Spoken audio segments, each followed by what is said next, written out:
Assalamualaikum Bu Lita. Waalaikumsalam Ibu. Kita ketemu lagi ya di PI kelima. Tema pendampingannya Tidak terasa ya, Bu. iya, rancangan program yang berpihak pada murid gitu ya. Nah, di sini fokus pendampingannya tentang refleksi penerapan aksi nyata modul 3.1, kemudian diskusi rancangan program yang berdampak pada murid, kemudian diskusi perkembangan komunitas praktisi yang dijalankan di sekolah, serta implementasi dari rencana di Lokakarya 3 untuk berbagi ke rekan sejawat. Berdasarkan hasil pemetaan yang Bapak Ibu lakukan, bagaimana hal tersebut mempengaruhi proses pengambilan keputusan yang dilakukan Bapak Ibu di sini dalam itu ya modul 3.1 itu. Melalui pemetaan sumber daya yang dilakukan, nah saya berfokus pada program yang berpihak pada murid. Nah, ini dapat dirancang dengan bisa lebih optimal, kemudian disusun, dirancang. Jadi melihat nilai guna dan kemanfaatannya, apakah bermanfaat tidak untuk murid, kemudian sesuai tidak dengan bakat dan minat murid. Apa hal yang menurut Ibu masih perlu dikembangkan atau perlu dievaluasi program tadi? Dari pemetaan aset dan sumber daya yang dimiliki sekolah ya, khususnya program-program yang disusun di sekolah itu perlu lagi dikembangkan. Nah, mulai dari pemberdayaan aset, kemudian di mana kita bekerjasama dengan lembaga-lembaga yang menunjang, kemudian proses pembelajaran bisa pembelajaran di luar sekolah, kemudian perlu lagi dikembangkan dan dievaluasi kembali aset tersebut, di mana perlu adanya kolaborasi. Jadi pemanfaatan aset itu di sekolah, pemanfaatan aset yang ada. Terus menurut Ibu mendukung keberhasilan dari keputusan yang diambil itu seperti pengetahuan dan keterampilan dalam pengambilan keputusan. Jadi untuk dukungan keberhasilannya itu harus memahami dari 3 prinsip, kemudian dari 4 paradigma dan 9 langkah, komitmen bersama supaya konsisten, kemudian kompak dalam kerja tim, kemudian bisa mengidentifikasi dari pemetaan aset, lalu nanti kontribusi nyatanya dari semua sumber atau program yang direncanakan itu bisa terukur, seperti itu. Terus adakah pengalaman yang terjadi baik dalam waktu dekat ataupun sebelum mengikuti CGP ini ya, yang mencerminkan dilema etika baik itu terkait murid maupun rekan sejawat? Apakah ada?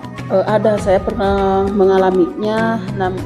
Saya itu mengalami kasus dilema etika. Nah, saya itu bingung harus meluluskan atau tidak, Pak.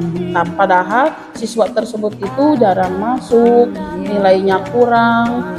Kadang hampir setiap tahun itu selalu menjumpai siswa-siswa yang seperti itu. Sangat dilema sekali. Iya, sangat dilema. Jadi ketika melakukan rapat tahunan dengan pihak sekolah itu bingung apakah ini siswa tersebut harus dinaikkan ke kelas selanjutnya ataukah tinggal kelas. Menjadi dilema saya. Apakah menurut Ibu proses pengambilan keputusan yang dilakukan sudah sesuai dengan prinsip yang langkah yang dipelajari di modul 3.1 ini atau gimana? Pengambilan keputusan ini sudah sesuai saya kira, namun kemungkinan belum maksimal. Jadi dalam pengambilan keputusan itu sesuai dengan prinsip dan langkah yang sudah saya pelajari pada modul ini, pada modul 3.1. Kemudian mempertimbangkan 4 paradigma, kemudian 3 prinsip dan 9 langkah pengujian. Jadi supaya keputusan nantinya bisa dipertanggungjawabkan.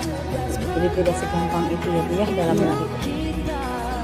Terus apa menurut Ibu yang masih perlu dikembangkan atau perlu dievaluasi dalam proses pengambilan keputusan tersebut? Dari hal ini menurut saya dalam pengambilan keputusan itu mengenai 9 langkah yang diuji dalam keputusan tersebut. Jadi harus memerlukan observasi apakah dari 9 langkah itu efektif atau tidak, apakah merugikan banyak pihak atau tidak. Jadi saya mengambil keputusan itu sambil dipikirkan kembali, sambil refleksi apakah keputusan yang saya ambil itu kerugiannya bisa diminimalisir atau tidak, seperti itu. Pas atau belum mungkin ya, seperti itu. Ya.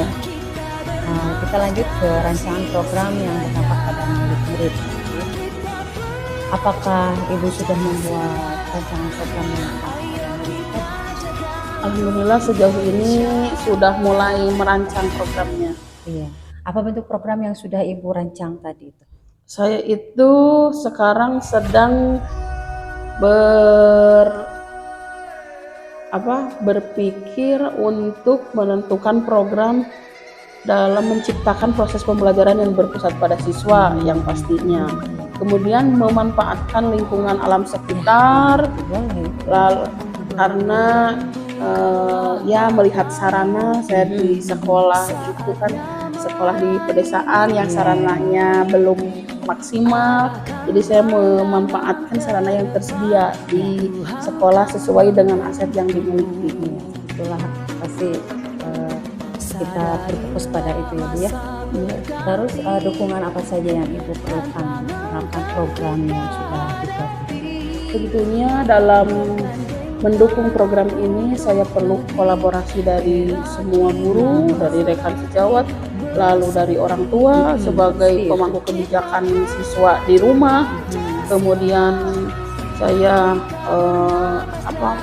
perlu sekali orang tua dalam membimbing siswanya di rumah untuk menciptakan pembelajaran yang aktif, kemudian menyenangkan dan bisa memanfaatkan lingkungan alam sebagai sumber belajar. Dengan dukungan orang tua belajar pasti bakal lancar. Jadi selain di sekolah, di rumah juga pasti orang tua membimbing. Terus apa yang menjadi tantangan dalam melaksanakan program yang sudah dibuat itu? Tantangannya itu pasti setiap program itu akan memiliki tantangan, dan tantangan yang saya hadapi ini, satu, guru itu kadang Bu ada yang kurang mampu mengondisikan siswa, kemudian dalam menginovasikan pembelajaran, lalu perlunya waktu yang banyak, jadi pengefisienkan waktu, lalu kesulitan itu terbatasnya sumber belajar yang ada di lingkungan sekitar. Meskipun di lingkungan alam, tapi kan tidak semua di lingkungan alam itu bisa dijadikan pembelajaran seperti itu. Jadi hanya memanfaatkan aset yang hanya tersedia di sekolah. Mungkin karena keterbatasan ilmu juga ya Bu ya. Ya. Karena kita belajar di pendidikan bergerak, jadi kita bisa mengetahui apa yang harus kita laksanakan di kelas. Jadi mungkin dari sini Ibu boleh transfer juga ini dari bergerak ini ya. Kita lanjut ke perkembangan komunitas praktisi ya. Ibu sudah merintis komunitas praktisi di lingkungan sekolah dan sekitarnya jika ada. Bagaimana peran komunitas ini terhadap proses belajar Ibu? Iya, saya sudah ya, membangun atau merintis komunitas praktisi di sekolah, yaitu komunitas belajar bersama guru, dan pastinya peran ini sangat membantu sekali dalam menemukan solusi dari setiap permasalahan yang dihadapi kami sebagai guru dalam pembelajaran di kelas, kemudian mengembangkan praktik bayi, lalu menyusun kegiatan program yang akan dilaksanakan nanti. Nah sekarang itu lagi gencarnya mengerjakan PMM bersama-sama dengan para rekan yang lain itu. Nah mungkin di sini tempatnya Bu ya, Ibu mentransfer ilmu dari grup penggerak Ibu ke rekan-rekan dan untuk dalam pembelajarannya kita kasih tahu nih program di kelas ini harus seperti ini mungkin ya, supaya anak mungkin lebih terarah lagi dalam pembelajarannya. Mungkin di sini juga Bu ya. apa perubahan yang menyenangkan bagi Ibu nih dari rekan di komunitas praktisi yang Ibu sudah jalankan? Perubahan yang saya alami dengan rekan yang ada di komunitas ini, khususnya yang di sekolah, saya mengalami perubahan mengenai lebih pahamnya dalam bagaimana kegiatan berdiskusi, kemudian menyamakan persepsi dalam menyusun kegiatan antar sesama guru, kemudian bisa berkolaborasi dengan rekan sejawat sesuai dengan moto CGP itu bergerak, tergerak, dan menggerakkan. Mudah-mudahan semua rekan Ibu ya. Iya, mudah-mudahan saya bisa menjadi inspirasi mereka. Dengan begitu semua rekan Ibu jadi paham mungkinnya dalam menghadapi pembelajaran di kelasnya itu seperti apa, harus seperti apa. Rencana yang akan dilakukan komunitas praktisi setelah program ini selesai. Saya berencana untuk membentuk komunitas praktik dengan tempat belajar, kemudian berdiskusi dan mengembangkan praktik baik nanti ke depannya. Sesuai ide tadi dengan akronim ALISA, ambil, ambil, lihat sampah lalu dipungut siswa tersebut. Jadi cinta alam, cinta kebersihan seperti. Mudah-mudahan dengan terlaksananya program itu Ibu ya, anak-anak mungkin semua jadi sadar tentang sampah ini. Iya. Terus dukungan yang Ibu perlukan untuk komunitas praktisi agar bisa terus belajar bersama seperti apa? Tentunya dalam setiap program itu diperlukan dukungan dari semua pihak ya. Nah, perlu dukungan dari kepala sekolah, kemudian dari rekan sejawat, kemudian konsisten diri sendirinya juga agar program ini dapat terus berjalan, bukan hanya dalam kegiatan CGP saja. Nanti setelah pendidikan ini selesai, program terus berjalan dan tetap konsisten. Kita lanjut ke bagian akhir pendampingannya Bu ya. Di sini mungkin setelah Ibu menjalani program PKP ini, apa hal yang menurut Ibu paling dikuasai dari materi-materi yang sudah dipraktikkan?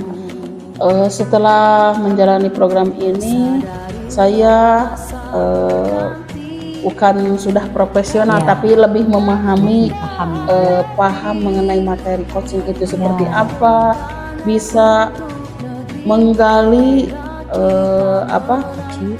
coach atas permasalahannya dan coach bisa menemukan solusinya sendiri. Jadi bukan kita jadi bukan kita yang menggurui, tapi coachnya tersebut yang tergali oleh kita.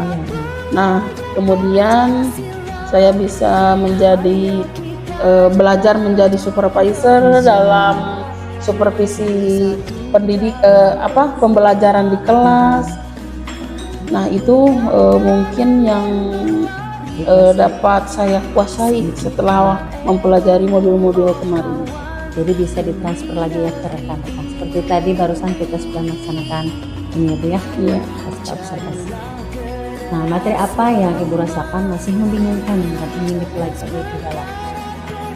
Nah, untuk materi yang masih sedikit membingungkan saya itu ketika saya dalam materi yang dihadapi sebuah kasus, yaitu dilema etika dan rujukan moral. Apakah ini kasus yang termasuk dilema etika ataukah rujukan moral? Kemudian apakah 9 langkah ini saya lakukan apakah sudah tepat atau tidak, merugikan banyak pihak atau tidak. Nah, mungkin dari apa yang sudah dilaksanakan itu bisa ditempuh nanti. Mudah-mudahan kedepannya bisa maksimal. Jadi setiap dihadapi kasus itu mudah-mudahan bisa diselesaikan dengan tidak merugikan banyak pihak dan tidak sampai tidak sesuai dengan harapan. Nah, di sini ya Bu ya, saya juga mungkin mengucapkan terima kasih Ibu telah berbagi praktik baik yang sudah dilakukan dari pembelajaran daring juga. Ini saya juga mengingatkan untuk menyebarkan, mengumpulkan dan menginput survei tentang kompetensi guru penggerak, feedback 360 derajat ya Bu ya. Nanti bakalan seperti mengisi kuesioner juga. Yang dulu Ya, seperti modul itu. 1 Ya, titik seperti itu berapa, lagi. 2? Ya, nanti si kepala sekolah, kemudian rekan guru ada 5, Iya. dan juga perwakilan murid juga ada 5 orang. Seperti itu Oh, lagi. iya, siap. Nanti Ibu boleh input kembali mungkinnya hasil dari Kuesioner ya. kepada KS, Ya. rekan dan siswa. KS, kemudian rekan 5 dan siswa Ya. 5. Ya. Mungkin cukup sampai di sini ya Bu Belitan. Pendampingan kelima ini alhamdulillah sudah dilaksanakan dengan lancar. Alhamdulillah. Terima kasih. Sama-sama. Masa berganti.